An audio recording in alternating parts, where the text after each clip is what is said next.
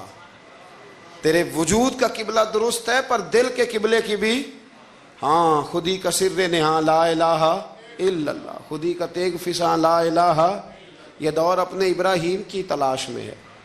صنم کدا ہے جہاں لا الہ الا اللہ، صنم کدا ہے جہاں لا الہ الا اللہ، اور اگرچہ بت ہیں جماعت کی آستینوں میں پر مجھے ہے حکم ازاں لا الہ الا اللہ۔ تو یہ جو ہمارا مزاج ہے نا لوگوں کو دکھانے کا، بتانے کا، سنانے کا، شیخ ابو العباس مرسی فرماتے کہ مجھے کئی دفعہ محبوب کریم علیہ السلام کا دیدار نصیب ہوا، میرا اور حضور کا معاملہ تھا، پھر میں نے لوگوں کو بتانا شروع کر دیا۔ فرماتے ہیں پھر انہوں نے آنا چھوڑ دیا، اس لیے کہ کچھ باتیں ایسی ہوتی ہیں جو بتانے کی نہیں ہوتی، لیکن کچھ بندوں کو بشارتیں ہوتی بڑی ہیں، وہ ان بیچاروں کو بد ہضمی ہو جاتی، وہ بتائیں نا جب تک 20 لوگوں کو، تب تک ان کی وہ بد ہضمی ختم ہے۔ حالانکہ ہر چیز بتانے کی، دکھانے کی، سنانے کی، ہر چیز کی وضاحت دینے کی نہیں ہوتی، ہر چیز ایسی نہیں ہوتی۔ حضرت ابو ہریرہ جیسے لوگ فرمایا کرتے تھے علم کی 2 تھیلیاں، ایک کھولی ہے دوسری کھولو تو مجھے قتل کر دو۔ ہر چیز کو بتانے سمجھانے کی ہوتی ہے۔ تو خلوص دیکھے کتنا ہے اس میں، للہیت کتنی ہے، اللہ کی رضا کتنی۔ الحمدللہ تعالی اس مہینے سے جو جولائی کا ہے، میرے خیال ہے 4-5 جولائی سے حج کی فلائٹ شروع ہو جائیں گی انشاءاللہ تعالی۔ خوش نہیں ہوئے آپ سن کے؟ جو جا رہے ہیں رب ان کا قبول فرمائے، اور جو رہ گئے اللہ انہیں موقع عطا فرمائے۔ ای سعادت بزور بازو نیست تا نہ بخشندہ خدائے بخشن، یہ سعادتیں بازو کی قوت سے نہیں ملتی، تبھی ملتی ہیں جب اللہ عطا کرتا ہے، جب رب اپنے فضل سے عطا کرتا ہے پھر یہ سعادتیں ملتی ہیں۔ لوگ حج کے لیے جا رہے ہیں، اور آپ کو پتہ ہے حج بھی آج کل ساتھ ساتھ حج ہوتا ہے، ساتھ ساتھ سیلفی ہوتی ہے، آخر تک چلتا ہے۔ ایک بزرگ تھے حضرت ابو مرتعش ان کا نام تھا، وہ فرماتے ہیں میرا 4تھا-5واں حج تھا، نفلی حج کرنے کے لیے میں جا رہا تھا، تیاری میری مکمل ہو گئی تھی، 2-4 دنوں میں میری روانگی تھی، ارادہ میرا مضبوط تھا، معاملات سارے طے ہو گئے تھے، بس میں جانے کے قریب تھا۔ فرماتے ہیں کہ میں ایک دن گھر میں بیٹھا تھا، کریں اماں جی نے نا کہا بیٹا ذرا پتر ذرا پانی کا پیالہ دینا۔ تو فرماتے میرے دل میں خیال آیا کہ ایک تو میں عالم ہوں، صوفی ہوں، درویش ہوں، مولوی ہوں، اور دوسرا یہ کہ میری کل پرسوں تیاری بھی ہے، تو پانی تو چھوٹا بھائی بھی دے سکتا ہے، یہ کام کو بچہ بھی کر لے گا۔ میں نے چھوٹے کو اشارہ کیا ذرا پانی دینا، وہ گیا اور مٹکے سے پانی بھر کے اماں کو دے دیا۔ کہتے ہیں جب اس نے اماں کو پانی دیا نا تو میرے اندر پھر مد و جزر شروع ہوا، پھر میری ضمیر کی آوازیں اٹھنے لگیں، پھر اندر سے بلندی ہونے لگی، پھر آوازیں آئیں، اور پھر میں نے اعلان کیا، میں نے کہا اوہو یہ کیا ہوا، سینکڑوں اور ہزاروں میل حج کرنے کے لیے جانا میرے لیے آسان ہے، اور یہ 2 قدم اماں کو پانی دینا میرے لیے مشکل ہے، یہ کیا بات ہوئی؟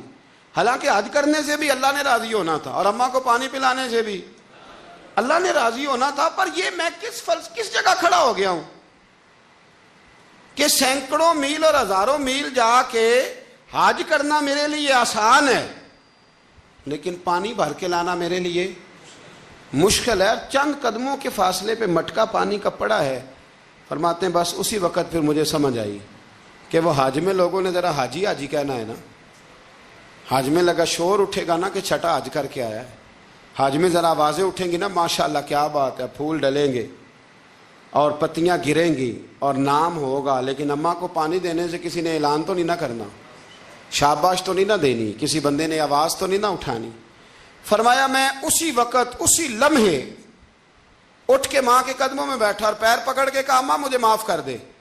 اماں کہنے لگی بیٹے کیا ہوا؟ میں نے کہا اماں مجھے سمجھ آ گئی، آج میرا نفلی ہے، میں اس سال نہیں جاؤں گا، اگلے سال جاؤں گا، اب یہ پورا سال میں تیری نوکری کروں گا، میں تیری خدمت کروں گا، تیرے پیر دباؤں گا، تیرے لیے کھانا لاؤں گا، میں تیری ڈیوٹی کروں گا، اس لیے کہ مجھے سمجھ آئی ہے کہ نیکی کا تصور اصل میں ہے کیا۔ ہم بالعموم وہ نیکی کرنے جا رہے ہوتے ہیں جو نیکی بھی ہوتی ہے اور دنیا میں اس کا نام بھی ہوتا ہے، تذکرہ بھی ہوتا ہے، اس کی وجہ سے ہمارا قد بھی اونچا ہو رہا ہوتا ہے. حالانکہ نیکی کا تصور تو بڑا چھوٹا سا ہے. کل معروف صدقہ، مسکرا کے ملنا بھی نیکی، رزق حلال کما کے بچوں کو کھلانا بھی نیکی، گلی سے پتھر اور کانٹا اٹھا دینا بھی نیکی. پر ہمیں تو کوئی لمبی چوڑی نیکی چاہیے، کوئی بڑی نیکی چاہیے. اس لیے بہت سارے ایسے لوگ ہیں جو نیکیاں ان کی پہنچ میں ہوتی ہیں وہ نہیں کرتے. وہ محرم کے ایام میں نا ایک جگہ پہ حاضری کا موقع ملا تو وہاں ایک صاحب کہہ رہے تھے ہم مریں گے، لڑیں گے، جانیں دیں گے، قربانی دیں گے، ہم امام علی مقام کی سنت ادا کریں گے، سارا کچھ کریں گے. تو بعد میں وہ میرے پاس بیٹھے تو میں نے انہیں کہا کہ جب جنگ کا موقع آئے گا تو انشاءاللہ لڑیں گے، جانے بھی دیں گے، پر ابھی آپ یہ کام کریں کہ امام حسین ایک رات میں پورا قرآن پاک پڑھا کرتے تھے، یہ والی سنت امام حسین کی شروع کریں. یہ والی سنت ابھی آپ سٹارٹ، جب وہ موقع آئے گا تو انشاءاللہ وہ کام بھی کریں گے. تو یہ والی سنت آپ سٹارٹ کریں امام صاحب کی. امام صاحب 100 نفل پڑھا کرتے تھے فرض نماز کے علاوہ روزانہ، 100 رکعت نماز نفل. تو آپ یہ والی سنت امام حسین کی شروع کریں نا. تو جب کربلا سجانے کی باری آئے گی تو پھر کربلا بھی سجا لیں گے. لیکن ہم نے یہ والے کام نہیں کرنے، نمازیں 5 پوری نہیں پڑھنی، ہم نے تو صرف کربلا والی سنت ادا کرنی، نعرے لگانے ہیں، وہاں تک پہنچنا ہے. میرے عزیز یاد رکھیں، اللہ کی رضا ہر جگہ پیش نظر ہو. میرے رسول کریم صلی اللہ تعالی علیہ وسلم کی عالی مرتبت خدمت میں ایک جنگ کے موقع پر صحابہ نے عرض کیا تھا کہ یا رسول اللہ صلی اللہ تعالی علیہ وسلم فلاں آدمی بڑی ہمت سے لڑ رہا ہے، جہاد کر رہا ہے، بڑی بات ہے. تو حضور نے فرمایا یہ جہنمی ہے. جہاد کر رہا تھا، توجہ ہے میری بات پر. حضور نے فرمایا یہ جہنمی ہے، یہ دوزخی ہے، یہ بندہ جنتی نہیں. جب سرکار دو عالم صلی اللہ تعالی علیہ وسلم نے یہ بات ارشاد فرمائی تو صحابہ کہتے ہیں ہمیں تجسس ہوا کہ یہ کیا بات ہوئی، اتنی ہمت سے، جوان مردی سے، اتنی وہ دلیری سے لڑ رہا ہے اور حضور نے فرما دیا دوزخی ہے. کیسے دوزخی کیسے؟ تو ایک صحابی کہنے لگے میں اس کا پیچھا کرنے لگا. جب پیچھا کرنے لگا تو اس پر نا کچھ زخم کاری لگ گئے تھے، زخم گہرے تھے. وہ زخموں کو برداشت نہ کر سکا اور ایک مقام ایسا آیا کہ اس نے خود اپنے پیٹ میں خنجر لگا کے، پیوست کر کے، خنجر مار کے یا تلوار مار کے یا نیزہ مار کے اس نے خودکشی کر لی. زخموں کی تاب نہ لا سکا. حضور نے فرمایا تھا کہ یہ جہنمی ہے. تو اس کی وہ جو بات تھی وہ صادق ہو گئی. کہتے میں فوراً بولا، میں نے کہا میرے محبوب جو فرماتے ہیں حق اور سچ ہی فرماتے ہیں، دیکھو کس موت مرا.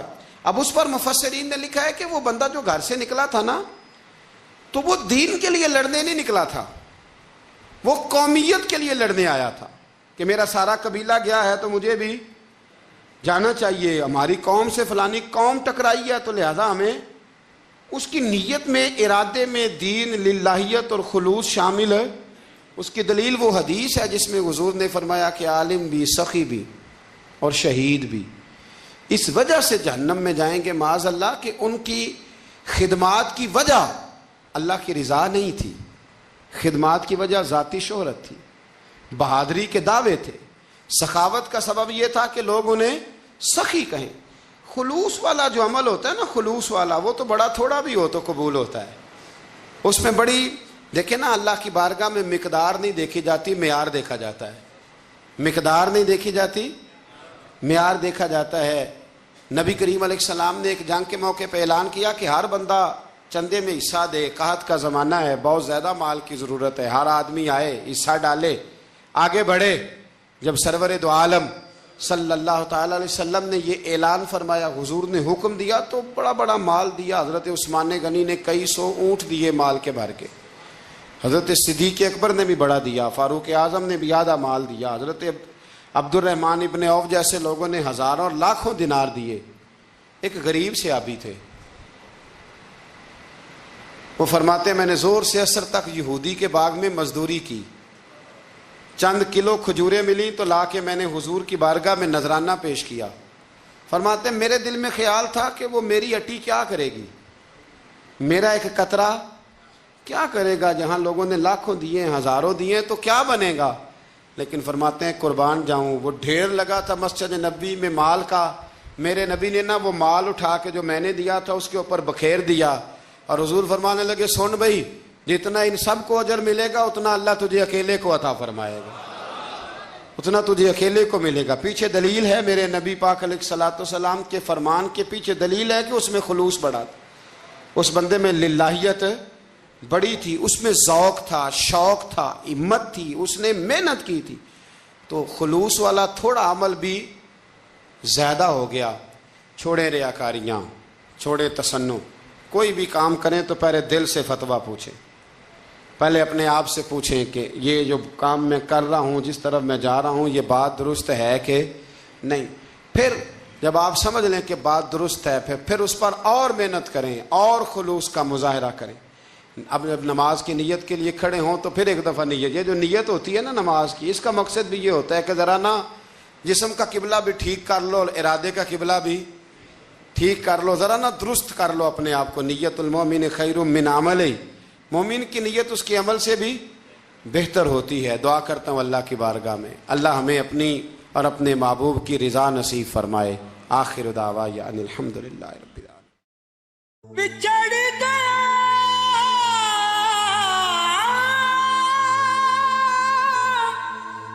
میرے دل دا جانی،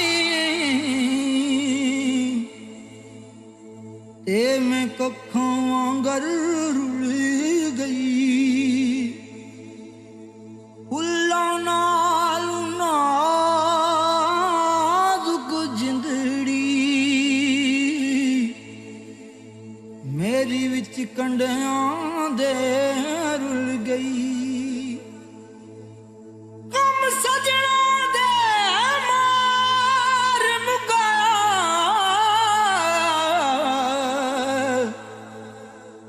تے میں اتھروں بن کے ڈل گئی، ایک مایا تیری یاد نہ بھلدی، باقی ہر شے جگ دی بھول گئی۔